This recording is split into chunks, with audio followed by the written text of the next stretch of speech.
चलिए तो हम लोग सिंगल फेज इंडक्शन मोटर का दूसरा पार्ट पढ़ने चल रहे हैं। इसके अंदर हम लोग पढ़ेंगे कि जो हमारा सिंगल फेज इंडक्शन मोटर है वो अभी हम शुरू में बोले थे कि single phase induction motor self starting motor नहीं होता है।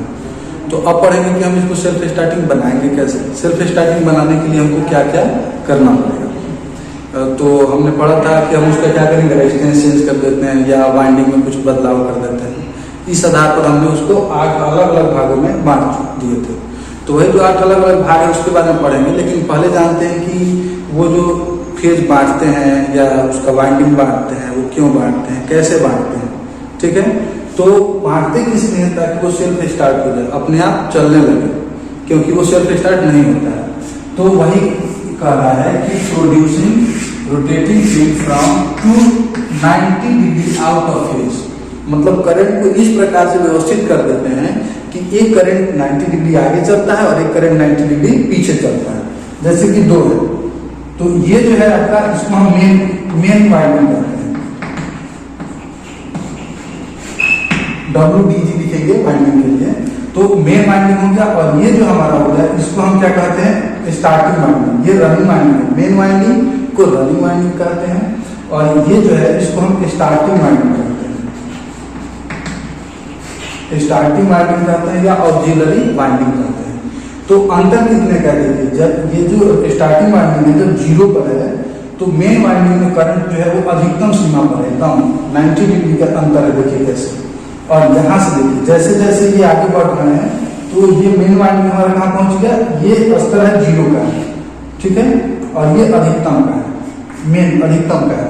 तो यहाँ से देखिए ये मेन वाइंडिंग, हमारा मेन वाइंडिंग कहाँ कम हो रहा है, 90 पर जो पहुंचा, तो हमारा ऑक्सिलरी वाइंडिंग कहाँ पहुंच गया, सबसे अधिकतम पर। 90 डिग्री आते आते जब ये ज्यादा से कम हो गया तो ये कम से ज्यादा हो गया, यानी कि अब इसके चलते क्या होगा कि इसमें अलग अलग मैग्नेटिक फील्ड बनेगा, और अलग अलग मैग्नेटिक फील्ड बनने के कारण हमारा जो रोटर होगा वो मूव करने लगेगा। ठीक है, तो अब देखिए आगे कैसे कैसे करते हैं। इसमें मान लीजिए कि हम 2 वाइंडिंग करते हैं, वाइंडिंग प्लेस कैसे कहेगा, मेन वाइंडिंग किसको कहेंगे और स्टार्टिंग वाइंडिंग किसको कहेंगे। तो मेन वाइंडिंग का मतलब है कि उस वाइंडिंग में हम कोई बदलाव नहीं करेंगे, उससे एक एडिशनल वाइंडिंग जोड़ देंगे जिसमें जो करंट होगा वो मेन वाइंडिंग से 90 डिग्री पीछे चलेगा। कितना डिग्री पीछे चलेगा, 90 डिग्री पीछे चलेगा। तो 2 वाइंडिंग होता है, एक हो गया हमारा मेन वाइंडिंग या जिसको हम रनिंग वाइंडिंग कहते हैं, ठीक है, और दूसरा हो गया हमारा स्टार्टिंग वाइंडिंग।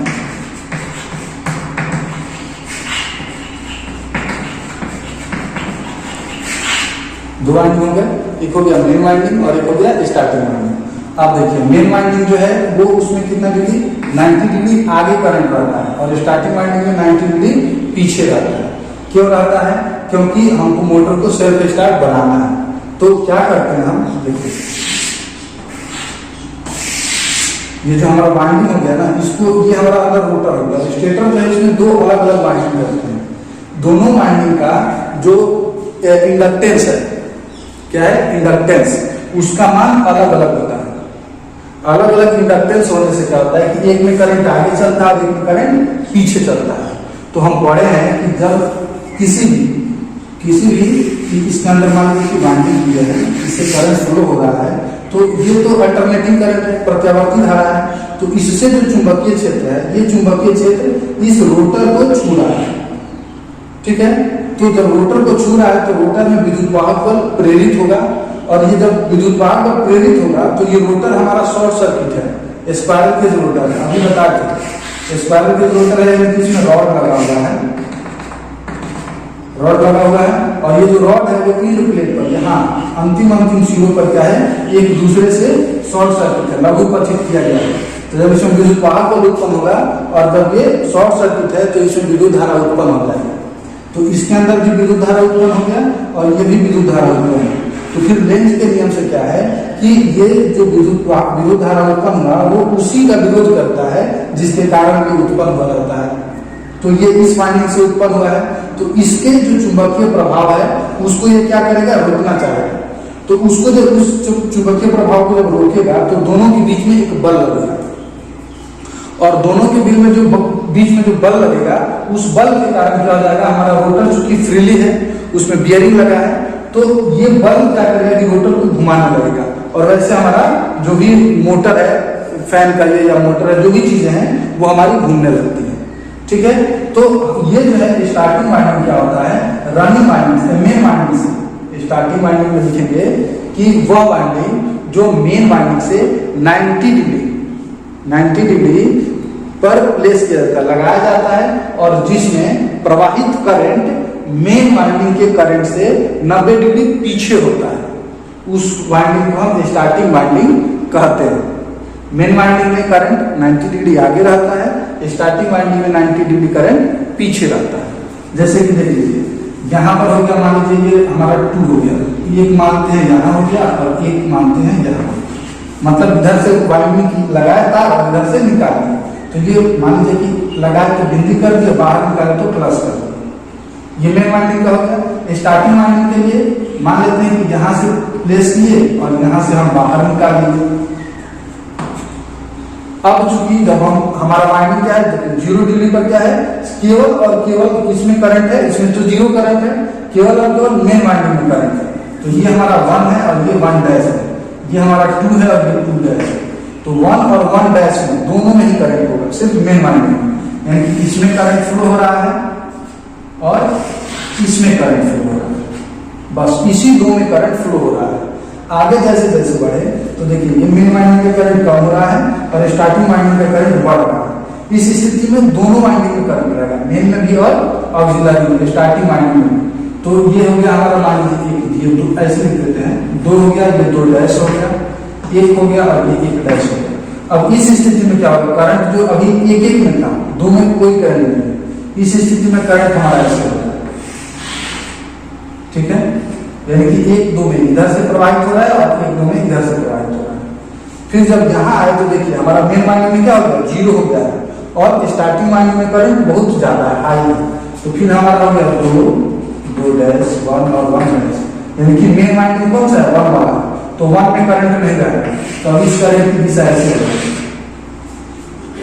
इसमें आइए तो देखिए, इसमें भी फिर है, ये भी उच्चतम सीमा पर है, ये भी उच्चतम सीमा पर है, तो फिर इसमें भी वही रहेगा।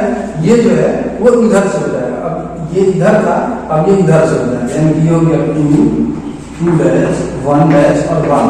तो जो इधर से करंट फ्लो रहा था ना, वो करंट इधर से इसमें ऐसे फ्लो होगा। और फिर अंतिम में जाइए तो देखिए मेन वाइंडिंग और ऑक्सिलरी दोनों में करंट, मतलब इधर से मेन वाइंडिंग का कम हो रहा है और ऑक्सिलरी वाइंडिंग, स्टार्टिंग वाइंडिंग का कम हो रहा है। तो अब इस स्थिति में क्या हो जाएगा, ये 1 हो गया, ये 1 डैश हो गया, ये 2 हो गया, ये 2 डैश हो गया। फिर जैसे पहले था वैसी स्थिति अभी उत्पन्न हो जाएगी। ठीक है, अब इतना में देखिए कि इसमें करंट है, इसमें करंट है, इसमें करंट है, इसमें नहीं है। तो एक स्थिति देखिए, एक स्थिति क्या है, जब एक दूसरे को अलग है, इसमें ज्यादा है, इसमें कम है, इसमें ज्यादा है, इसमें कम है। बल जब दोनों में है यानी बल ज्यादा है, जब एक में है यानी बल कम है। तो कम ज्यादा जब बल होगा तो रोटर क्या करेगा, रोटर में जो करंट उत्पन्न होगा वो बल, उस बल से कभी कम होगा कभी ज्यादा होगा, जिसके कारण वो उसको घुमाने लगेगा। और चूंकि रोटर हमारा फ्री है बेरिंग की सहायता से, इसलिए हमारा रोटर घूमने लगता है। बस मेन वाइंडिंग स्टार्टिंग वाइंडिंग यही है कि मेन वाइंडिंग जो स्टेटर में वाइंडिंग की जाती है उसको मेन वाइंडिंग कहते हैं। उसके अलावा एक 90 डिग्री यांत्रिक तौर पर 90 डिग्री पर एक वाइंडिंग प्लेस लगाते हैं, जिस वाइंडिंग में करंट जो होता है मेन वाइंडिंग की तुलना में 90 डिग्री पीछे चलता है। उस वाइंडिंग को हम क्या कहते हैं, ऑक्सिलरी वाइंडिंग, स्टार्टिंग वाइंडिंग कहते हैं। बस उसका परिभाषा भी लिख सकते हैं कि वह वाइंडिंग जो स्टार्टिंग वाइंडिंग का परिभाषा लिखेंगे कि वह वाइंडिंग जो मेन वाइंडिंग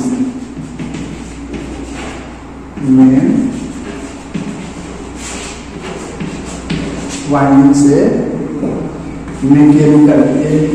मैकेनिकल मतलब यांत्रिक रूप से, यांत्रिक रूप से 90 डिग्री इलेक्ट्रिकल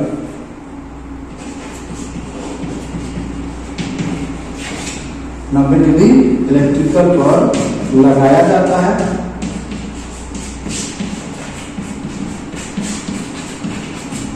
जिससे प्रवाहित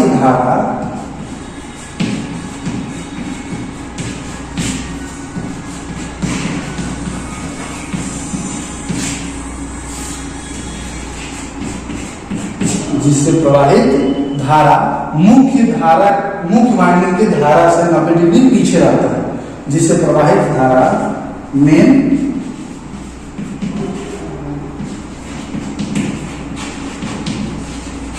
वाइंडिंग के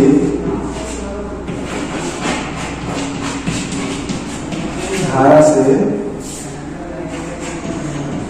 90 डिग्री पीछे रहता है। बस यही कितना रहता है, मेन वाइंडिंग जो है उससे कितना दूर पीछे रहता है, 90 डिग्री पीछे रहता है।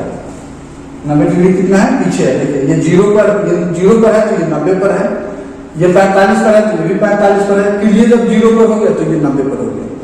बस ऊपर वाला क्या है, 90 डिग्री पर है, उसको मेन वाइंडिंग कहते हैं। नीचे वाला जो है ये जा रहा है, इसको स्टार्टिंग वाइंडिंग कहते हैं। यही दो चीज है, ध्यान में रखिए। अब इसके बाद हम पढ़ेंगे अलग अलग जो types of single phase induction motor लिखे थे।